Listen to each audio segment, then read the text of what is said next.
Presidente, hoje, pela manhã, recebi no meu gabinete um telefonema de uma jornalista da Folha de São Paulo. E ela me dizia: senador, nós estamos fazendo uma pesquisa de opinião. Nós queremos saber em quem o senhor votou para presidente do Senado. Eu disse a ela: se você concordar em publicar a minha opinião sobre as remessas de lucro das multinacionais instaladas no Brasil e a minha opinião sobre a nossa balança de pagamento, nós iniciamos aqui uma boa conversa. Ela não concordou e a conclusão foi que a Folha de São Paulo não me pautou e, por via de consequência, eu também não pautei a Folha de São Paulo. Todo depende del color del cristal com que se mira. Talvez seja uma frase muito antiga, mas ao meu conhecimento chegou pelos textos do famoso e importante jurista uruguaio Couturi, quando pretendia lecionar na Universidade Federal do Paraná e quando tomei conhecimento dos seus magníficos textos. Pela ótica, pela cor do cristal, e cristal nada mais é que a lente de uma luneta ou de óculos, eu diria que nunca vi um Congresso Nacional tão divertido quanto nesses primeiros dias da legislatura. Tomo aqui o verbo divertir no seu sentido original. Divertir, do italiano divertere, desviar do que importa, desviar a atenção, distrair, tomar outro rumo, tergiversar. É aquela digressão da hora do recreio que nos permite passear pela floresta enquanto o seu lobo não vem. Ora, a crise, as questões estruturais, o problema fundamental da nossa economia. Divertidos, divididos e distraídos por tantos quantos acontecimentos que nos preenchem esses dias inaugurais dos trabalhos, não temos tempo para o lobo mau e a sua insaciedade. No recesso, quer nos encontros e debates com algumas das melhores cabeças pensantes deste país, quer na reunião da Eurolat, no Chile, solidificou-se a minha convicção de que o pior da crise econômica global não passou. Pelo contrário, dias intensamente tempestuosos se aproximam. Pessimismo de minha parte, senador Flexa, catastrofismo, longe de mim as aves de mau agouro, que os corvos que crocitam na grande mídia ou urubus que a voltejam não crocitam nos meus discursos. Dia desses, um colunista, o Elimar Franco, anotou que o presidente Lula estaria agastado comigo por causa de críticas que tenho feito ao governo da presidenta Dilma, a política econômica dela e do ministro Manteiga. Não seria hora de criticar, seria tempo de unidade, em vista da crise, do comportamento da oposição, sempre salivante à espera do pior, teria expressado o presidente a meu respeito. Realmente, sou da base de sustentação do governo Dilma. De fato, venho a essa tribuna seguidamente e pretendo continuar frequentando-a, a fazer reparos às decisões ou indecisões do governo frente à crise.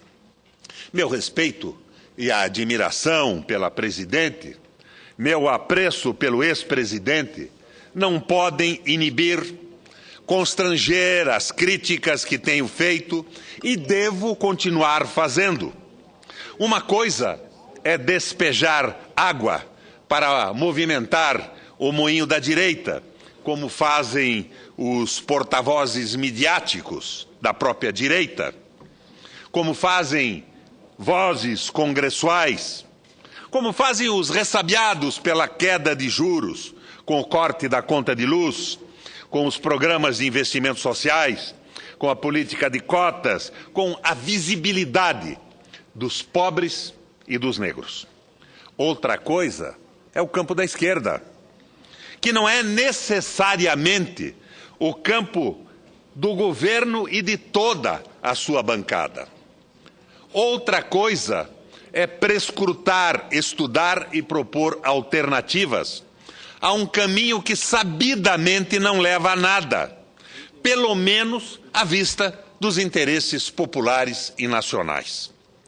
Não é porque a crise aperta, não é porque os interesses contrariados de nossa obtusa burguesia excitem-lhe as salivas gustativas do golpismo, não é porque a nossa classe média tradicional pareça disposta a novas marchas, não é porque deu no Jornal Nacional, repercutiu na Veja, ecoou no Estadão, reverberou na Folha e repetiram todos os Berlusconis que monopolizam a opinião da mídia nacional. E nem porque no Brasil quem escreve a história são os perdedores, como diz Mino Carta, não é por tudo isso que devemos silenciar, abstermos-nos de criticar. E qual seria a mãe de todas as críticas que a esquerda, que o bloco de sustentação do governo deveria fazer? Qual poderia ser o ponto de largada, a premissa maior a partir da qual chegássemos a uma conclusão lógica e daí, então, estabelecêssemos uma unidade quanto aos rumos a seguir? A constatação mãe é que a falta ao governo de um programa de governo, pois não basta doutrina, não basta um ideário. A doutrina, os pressupostos teóricos ficarão suspensos no ar para deleite dos contemplativos e dos nefelibatas, caso não se consubstanciem em um programa que conduza a sociedade brasileira, a economia, a cultura, a política, a justiça, a superação do neoliberalismo, a superação desta democracia de mercado. Não quero dizer com isso que o governo tenha uma doutrina, que suas ações amparem-se em um arcabouço teórico. Também não. Os programas sociais, as políticas de inclusão, o acesso ao consumo de bens duráveis, as viagens de avião da classe média, o PAC, a estabilidade e a governabilidade, tão preciosas aos neoliberais, não são uma doutrina e não constituem um programa ou pontos de um programa para transformar o Brasil, revolucioná-lo, desenvolvê-lo e integrá-lo à América Latina.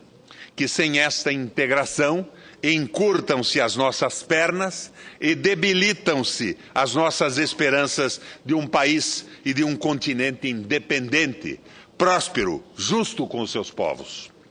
Não mexemos a estrutura desse Estado, que continua sendo uma cidadela dos grandes interesses econômicos e culturais. Disse o ex-fundador do PT, Olívio Dutra, em uma entrevista passada ao jornal Brasil de Fato. Não mexemos na estrutura do Estado, e o Estado continua sendo a cidadela do grande capital, dos rentistas, dos agroexportadores, dos exportadores de commodities, dos Berlusconis que monopolizam os meios de comunicação do país, da justiça inacessível aos pobres, dos cartéis, dos transportes, da telefonia, dos bilionários instantâneos produzidos pelas privatizações de empresas públicas, pelos contratos de concessão que esmagam e expoliam os consumidores, pelas concessões garantidas pelo princípio do pacta sunt servanda, que se lixe o interesse público. Não mexemos na estrutura do Estado e, sem sacudi-la, sem abalá-la, sem cercear, sem sitiar e tomar a cidadela dos grandes interesses econômicos, políticos e culturais, tudo continuará como é, desde a Casa Grande e a Senzala, desde sempre e como sempre. E quais seriam as nossas armas, o nosso ariete para abalar e pôr abaixo essas estruturas? Não são os programas de renda, não é o alargamento do acesso à educação, saúde e moradia, não é a já mítica classe média ou nova classe média mitológica. Isto não transforma o país, isto sequer faz cócega nas estruturas, empedernidas, impenetráveis, impermeabilizadas por séculos de dominação e de desmandos. Abro parênteses para ilustrar com alguns exemplos a impossibilidade de se conviver com as estruturas de Estado, jurídica, econômica, social e cultural que hoje ordenam as nossas vidas. Uma pequena crônica da barbárie que estas estruturas engendram, estimulam e acobertam. No dia 28 de janeiro de 2013, faz 9 anos, que 4 funcionários do Ministério do Trabalho foram tocaiados e massacrados a mando de grandes fazendeiros na região de Unai, Minas Gerais. Motivo: a fiscalização exercida pelos funcionários contra o trabalho escravo nas plantações de feijão e o excesso de agrotóxico a que se expunham trabalhadores nestas mesmas plantações. Unai, senhores parlamentares, fica a menos de 160 quilômetros da tribuna em que vos falo. O roteiro do massacre é o de sempre. É o roteiro de Eldorado do Carajás, do assassinato de Chico Mendes e da irmã Doroti Stang, de João Pedro Teixeira, o cabra marcado para morrer, da família Canuto. Conhecem-se os mandantes, os motivos e os métodos. Sabe-se de tudo, mas ninguém é punido. Esta é a regra. No dia 26 de janeiro de 2013, foi executado o líder camponês Cícero Guedes dos Santos, que encabeçava a ocupação da fazenda Cambaiúba, no estado do Rio, uma área há décadas improdutiva. Acredita-se que Cícero, assassinado há menos de um mês, seja o trabalhador rural de número 2000 na lista dos executados desde a dita redemocratização do país em 1986 até hoje. E vejam só a macabra coincidência crônica das misérias e horrores. A fazenda em que Cícero Guedes dos Santos foi executado é a mesma fazenda Cambaiúba, onde, segundo um torturador e assassino confesso, a serviço da ditadura militar, dizia: queimavam-se os corpos de presos políticos, dados depois como desaparecidos. É uma combinação de fatos aterrorizadora, mas em sintonia absoluta com a sociedade em que vivemos. No dia 27 de janeiro desse 2013, a General Motors do Brasil anunciou um acordo com os seus trabalhadores metalúrgicos em sua fábrica em São José dos Campos. Suspende as demissões de parte de seus 7.000 funcionários por tempo determinado, mas não recua no propósito de fechar a fábrica e reduz os salários pela metade. A planta da GM em São José dos Campos, informa o Sindicato dos Metalúrgicos, é a unidade mais lucrativa da multinacional no Brasil. Lucro de 8 bilhões e 500 milhões de reais em 2011. Graças também às isenções de impostos concedidas pelo governo federal, Acredita-se que a GM deva apresentar resultados ainda altamente lucrativos no balanço de 2012, o que nada tem a ver com a garantia de empregos e salários. É claro, ora pois. No dia 24 de janeiro deste 2013, vários sítios brasileiros na internet, entre eles o Viu Mundo, de Luiz Carlos Azenha, e o site da CUT, publicaram um magnífico artigo do editor Carlos Lopes, dando conta de que, nos últimos 8 anos, as remessas de lucro ao exterior feitas pelas multinacionais somaram a quantia de 404 bilhões de dólares nos últimos 8 anos. Mais ainda, amparado em dados da consultoria KPMG, Carlos Lopes constata que de 2004 do ano passado, 1.296 empresas nacionais passaram ao controle estrangeiro. Vejam a progressão da desnacionalização de nossa economia. Em 2004, ponto de partida do levantamento da KPMG, 69 empresas brasileiras foram absorvidas. Em 2012, 296 empresas foram desnacionalizadas. Outra informação estarrecedora colhida por Carlos Lopes. A remessa de lucros para o exterior entre 2004 e 2011 foi 152% superior ao saldo comercial que o Brasil obteve no mesmo período. As remessas somaram exatos 4 bilhões e 800 milhões de dólares, enquanto nosso saldo comercial totalizou 264 bilhões e 911 milhões de dólares. No dia 30 de janeiro deste 2013, o jornalista Mauro Santayana informa que a Telefônica Brasil, a nossa querida Vivo, aprovou o pagamento de 1 bilhão e 650 milhões de reais em dividendos, relativos apenas ao lucro dos 3 primeiros trimestres de 2012. 74% desta quantia, o equivalente a 500 milhões de euros, vão direto para a matriz, na Espanha. Isto depois da Vivo ter sido irrigada generosamente com bilhões de reais a juros subsidiados pelo BNDES.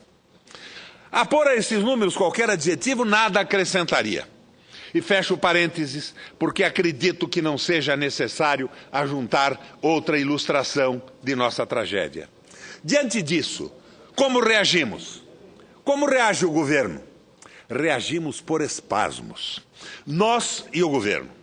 Nós, a bancada e os partidos da base, nós, os desenvolvimentistas, os nacionalistas, os progressistas, nós, a esquerda desse processo, nós, os economistas desalinhados do discurso único que os Berlusconis e seus especialistas cacarejam todos os dias nos meios de comunicação.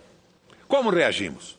Se face à crise, o governo reage por espasmo, aos soluços, aos trancos, empilhando uma medida aqui, outra lá, formando um estranho e desconjuntado quebra-cabeças.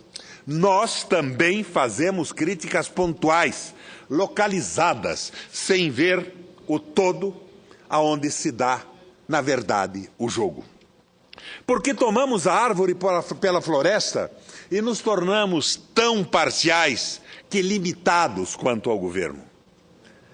Porque falta-nos um projeto para o Brasil, um programa revolucionário e transformador, um projeto que reúna brasileiros verdadeiramente comprometidos com o Brasil nação, um programa que mexa e desmanche a estrutura do Estado, subvertendo sua lógica herdada do Brasil colônia, do Brasil da Casa Grande e Senzala, do Brasil produtor e exportador de produtos primários e importador de produtos industrializados, do Brasil das sinhás e dos senhorzinhos, dos bacharéis e dos rentistas, dos escravos de ganho ou da remuneração e condições de trabalho análogas à escravidão.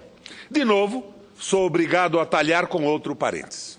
É o seguinte, a oposição andou reclamando que em seu pronunciamento na televisão, quando anunciou o desconto da conta brasileiros entre nós e eles. Não é verdade que ela tenha feito isso. Mas se tivesse dito isso, se isso tivesse feito, não estaria expressando nada mais do que a verdade. E quem liderou a oposição nesta gritaria contra a presidenta? Ora, quem? Senão a mídia. A reclamação que o PSDB encaminhou à PGR contra a presidente fundamenta-se nos editoriais da Globo, do Estadão, da Folha e da Veja. E a denúncia da oposição mereceu amplíssimo destaque nos veículos de comunicação do cartel que controla e monopoliza a informação no Brasil. É a realização do ideal exposto pela antiga presidente da Associação dos Jornais, a mídia comandando a oposição. Com posições cada vez mais conservadoras, enveredando por um revisionismo perigoso que nega ou relativiza passagens escabrosas de nossa história, que regride aos piores dias da Guerra Fria e do macartismo, ao agitar o anticomunismo, o antitrabalhismo, o antinacionalismo, que dá espaço e voz aos mais raivosos e insanos críticos, flertando com uma corrente claramente parafascista e revanchista que manipula e distorce as informações, que se revela conivente com a transformação das polícias militares em grupos de extermínio, que não disfarça a preferência, a simpatia de classe pelas velhas receitas liberais, dos juros altos, do corte de gastos sociais, da diminuição dos investimentos em educação, saúde e habitação, da redução de salários e aposentadorias, da suspensão dos direitos radicalizada na defesa dos preceitos neoliberais e da extravagante ideia de uma democracia de mercado. Com posições cada vez mais ultramontanas, a mídia arrasta a oposição para um canto escuro, sombrio e medonho. Enfraquecida, debilitada, dividida, boa parte da oposição acaba aceitando o comando da mídia, a agenda da mídia, os ódios e preconceitos da mídia, o despeito e a incivilidade da mídia, a prepotência e a arrogância da mídia, os pontos de vista de classe da mídia, a visão social excludente da mídia. Então, sendo assim, pois assim é, não há quem divida o país entre nós e eles. Afinal, os primeiros a fazer isso a toda hora são a oposição e a mídia que a lidera. Logo, não parece que devamos esperar contribuições substanciosas da oposição para mudar o país, para sacudir e desfazer as estruturas do Estado. Fecho parêntese. E um programa para o Brasil. É este o nosso desafio. Um programa para o Brasil. Trata-se de uma empreitada urgente para que mais depressa possível iniciemos a desmontagem das estruturas que sustentam políticas e instituições ultrapassadas pelas exigências populares, nacionais e democráticas. Antes, presidente, que a crise leve tudo de roldão. E assim, ainda mais uma vez, conclamo, apelo, recorro e chamo os partidos da base, os sindicatos, as centrais sindicais,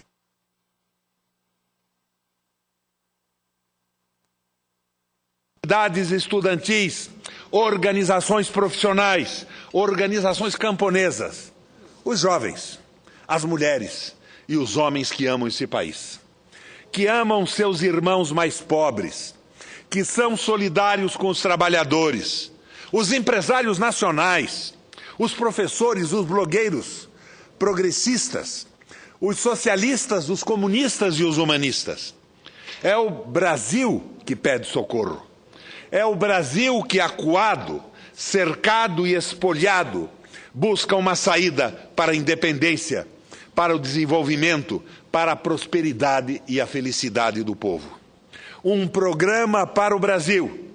Não há tarefa mais sagrada, mais urgente que esta. O mais, desculpe-me, senhoras e senhores senadores, o mais é diversão. Desviar do que realmente importa. Enquanto o lobo mau não vem. Um programa para o Brasil ou a volta de um dilúvio neoliberal. Como disse no começo, a jornalista da Folha se identifica e diz que me ligava especialmente para me perguntar em quem votou para a presidência do Senado. E eu respondi a ela que levaria à frente esse diálogo estabelecido pela linha editorial do jornal que não quer discutir o país, se ela admitisse considerar a minha opinião sobre a remessa de lucros, a minha opinião sobre a economia brasileira, a minha opinião sobre a crise global, a minha opinião sobre o PIB de 0,95%.